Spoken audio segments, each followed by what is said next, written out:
pemirsa, kali ini kita akan menelisik dan menelusuri peradaban yang hilang.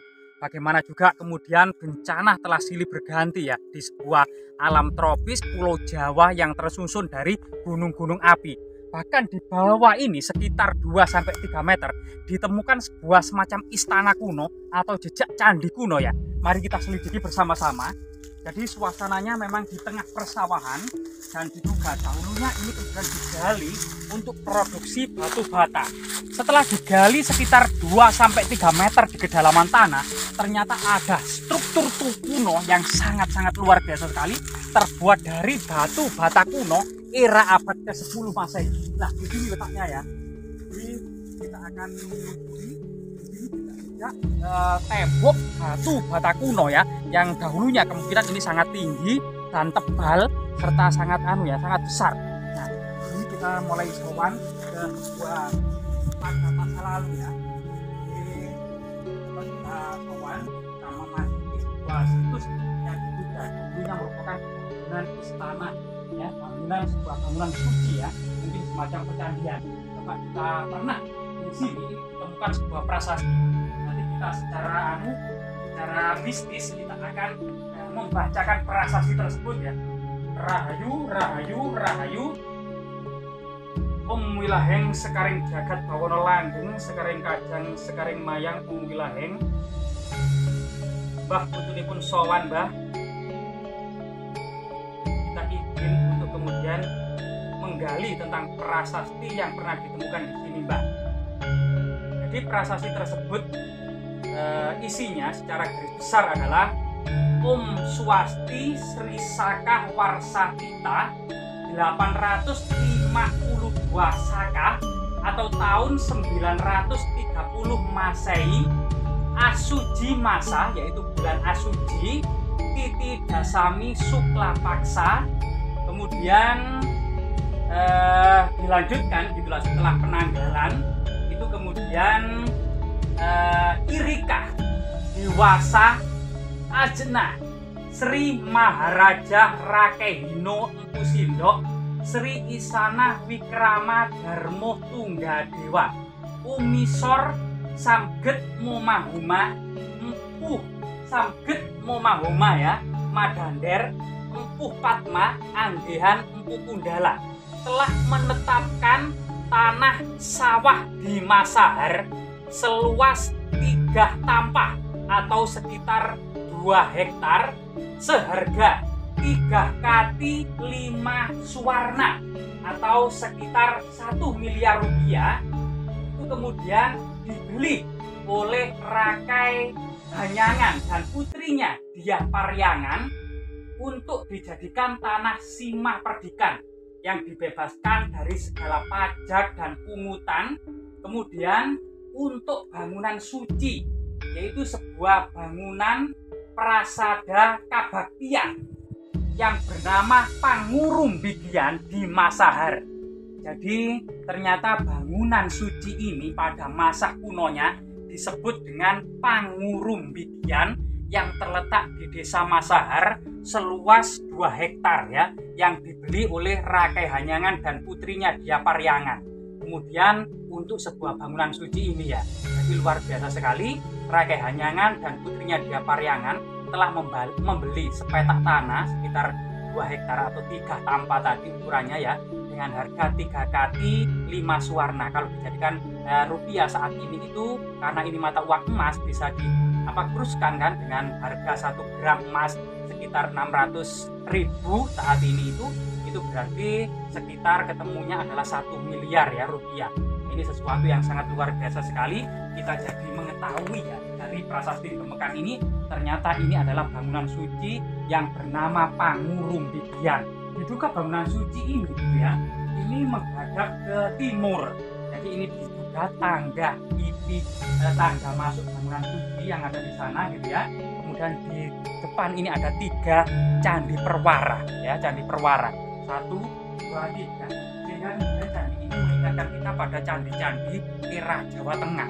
Jadi ini bukan sebuah isapan jempol, karena candi ini dibangun pada masa Empu Sindok tahun 930. yaitu 1 tahun saja ketika Empu Sindok ini benar-benar dan seluruh ya pejabat pemerintahan ini boyong ke Prabon atau pindah dari Makadatuan I Mataram, dari Mataram kuno Jawa Tengah menuju ke Jawa Timur, yaitu Makadatuan I Watugalo yang istananya ternyata berada di Watugalo gitu ya, atau Jombang saat ini. Bahkan jika kita menengok sekali ya, bangunan yang terbuat dari batu bata kuno era abad ke-10 akan bisa terlihat ya, batu bata kuno era abad ke-10 ini ketebalannya itu sekitar 8 sampai 10 cm.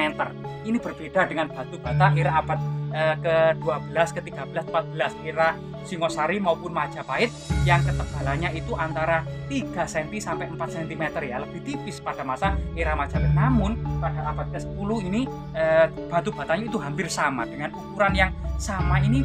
Jika kita melihat candi-candi yang ditemukan pada masa Empu Sindok, misalnya Candi Sri Gading yang ada di Malang, batu batanya ini juga sama abad ke-10. Bahkan Candi Pendem ya yang ada di Kota Batu ini juga batu batanya persis dengan ketebalan sekitar 10 cm ini. Artinya Jawa Timur pada abad ke-10 memiliki potensi besar ini ternyata di sekitar aliran Sungai Berantas. Jadi tidak hanya kemudian prasasti dan situs Gemekan saja yang ada di Mojokerto ini masa Empu Sindok.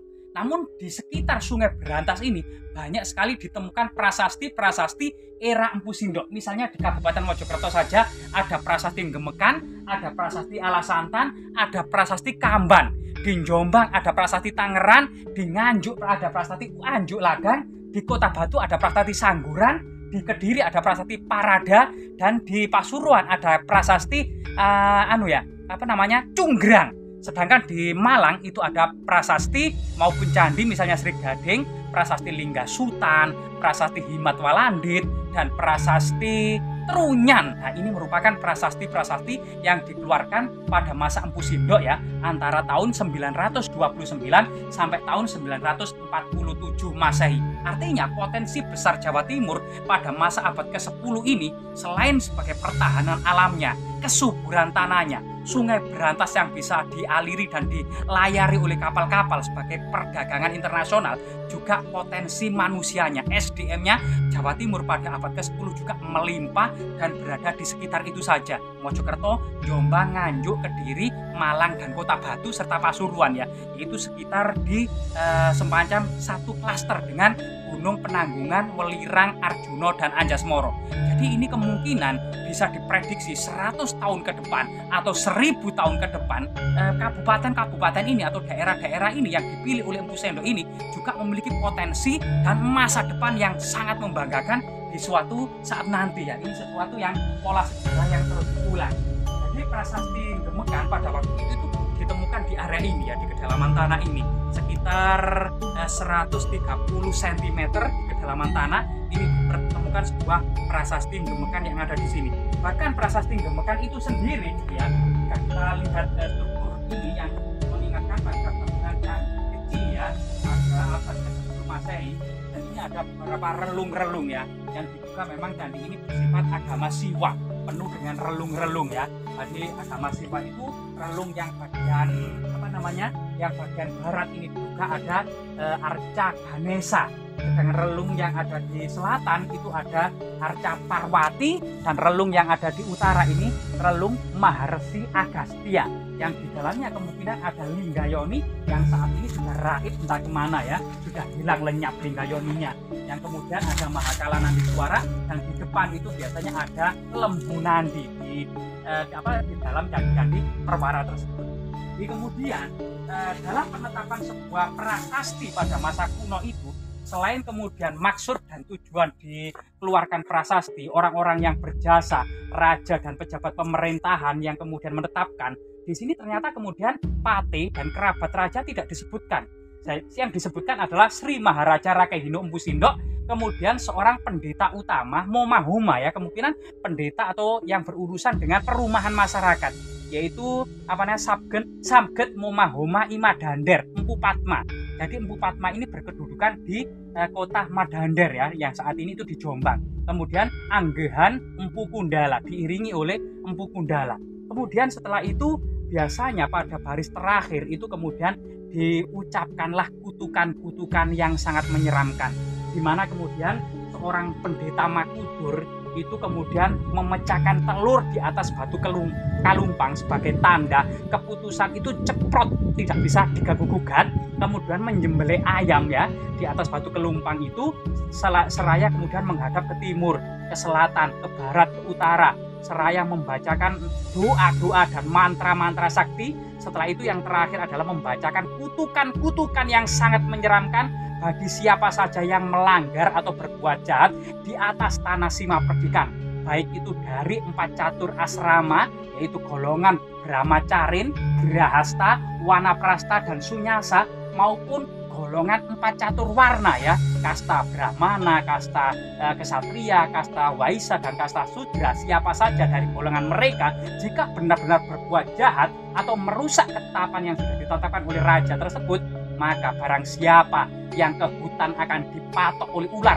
akan dimakan oleh harimau, kalau ke sungai akan dimakan oleh buaya, kalau ke laut akan dimakan oleh ikan, akan direngkah kepalanya, akan disobek perutnya, akan diburai ususnya, akan dimakan otaknya, akan diminum darahnya ya. Dan itulah kemudian mereka akan rusak binasa dan akan dimakan oleh Dewi Kali dan dilenyapkan seluruh keturunannya. Itu loh merupakan kutukan-kutukan yang biasanya dituliskan dalam prasasti-prasasti agar kemudian masyarakat itu tidak berani kemudian melanggar aturan-aturan yang sudah ditetapkan dalam sebuah peranata sosial di masa kuno. Ini sesuatu yang sangat luar biasa sekali.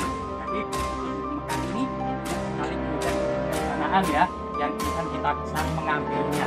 Itu sebuah masyarakat yang ikut andil dalam politik pemerintahan, dalam tujuan pembuatan bangunan suci dan perawatannya. Ini ternyata juga kemudian tidak hanya kemudian berpangku tangan dengan kebijakan pemerintah saja agar mengurusi bangunan suci, tapi siapa saja baik individu maupun swasta yang memiliki kelebihan harta itu kemudian bisa saja kemudian berkontribusi untuk sebuah bangunan suci. Misalnya Rakai Hanyangan dan putrinya Paryangan ini telah mewakafkan sebidang tanah seluas 2 hektar yang dibelinya sebesar 3 kati 5 suwarna ya, atau kalau kita rupiah sekitar 1 miliar rupiah. Ini sesuatu yang kita teladani ya. Semoga kemudian terus lestari dan bermanfaat ya, dan merupakan sebuah jalan yang sangat bersejarah dan monumental. Artinya semoga kemudian pihak yang terkait masyarakat membangun untuk merawat bangunan ini, semoga kemudian diekskavasi tembok-tembok kelilingnya itu dengan besar dan kuat terbuat dari batu bata kuno, serta kemudian sebagai destinasi pariwisata sehingga bangunan ini tetap memberikan kemaslahatan bagi masyarakat setempat. Semoga bermanfaat.